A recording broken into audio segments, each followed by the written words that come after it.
ils ne veulent pas reconnaître que le Front National non seulement est le premier parti d'opposition, mais je dirais même que si on analyse les scores honnêtement, c'est-à-dire sous étiquettes respectives, UMP, UDI, PS et tout ça, le Front National est bien le premier parti à Nice et dans les Alpes-Maritimes.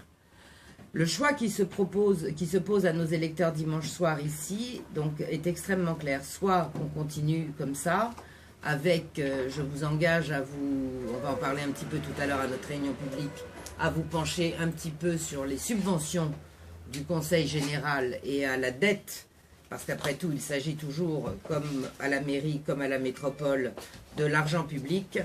Eh bien, vous verrez que la dette du Conseil général a augmenté sérieusement. Alors, elle a augmenté le plus au moment, évidemment, où M. Estrosi était président du Conseil général, mais avec M. Ciotti, c'est pas mieux.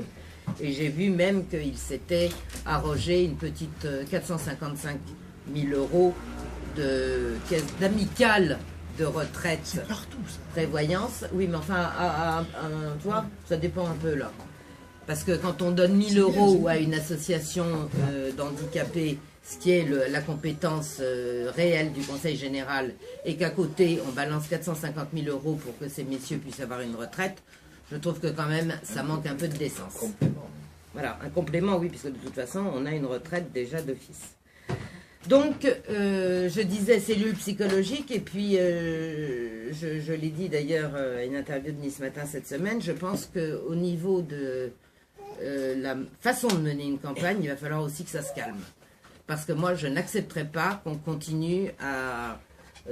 qu'il y ait des arguments politiques, nous on ne demande que ça, hein, sauf que c'est pas possible au conseil municipal, c'est pas possible à la métropole, il n'y a aucune raison que ce soit possible dans une campagne de départementale. Mais là, ça atteint des niveaux, je peux même vous annoncer officiellement que nous avons déposé plainte aujourd'hui contre X pour une fausse chaîne YouTube qui a été créée au nom de Marc-André Domergue, avec évidemment des insanités que nous savons très bien d'où elle vient, mais enfin on attend, vous savez que quand on dépose plainte, il y a une enquête qui est diligentée, et donc nous saurons qui est derrière ça.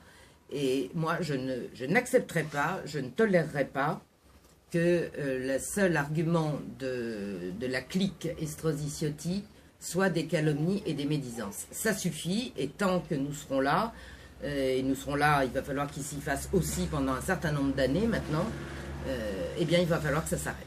Il va falloir que ça s'arrête, je sais que ça a toujours marché comme ça ici, ben ça ne sera plus le cas. D'abord, par respect pour nos électeurs, parce que je dirais à la limite pour nous, c'est pas très grave, mais à chaque fois qu'il se passe ça, nous on l'entend, nos électeurs sont indignés.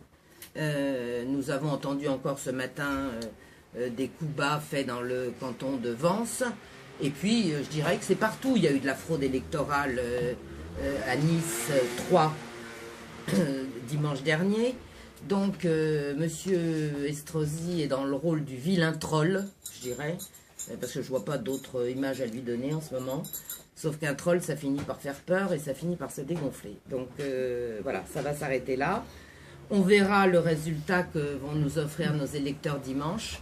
Mais quels que soient les résultats, lundi matin, je dirais, peut-être mardi, allez, parce que lundi, on aura un bilan à faire sur ces élections, mais en tout cas, mardi, nous allons nommer, nous allons voir comment organiser les cantons, les responsabilités que nous allons donner. Nous allons annoncer à la réunion tout à l'heure que nous allons probablement pouvoir ouvrir des permanences dans d'autres lieux du département, ce qui sera aussi une première ici, particulièrement je pense à Oron, ce qui va faire plaisir aussi à Monsieur le Président de la Métropole. Nous allons probablement aussi faire quelque chose à Saint-Laurent-du-Var. Voilà, donc je dirais que mardi ça recommence et que ça va aller crescendo jusqu'au régional d'abord, puisque je ne sais pas s'il va y avoir l'investiture, mais ça risque d'être des moments piquants, on va dire, les débats. Et en tout cas, je vous l'ai déjà dit, au présidentiel, puisque nous avons un objectif numéro 1 en tête maintenant tous, c'est de porter Marine Le Pen à la présidentielle en 2017. Voilà. Donc je vais laisser la parole à Louis, et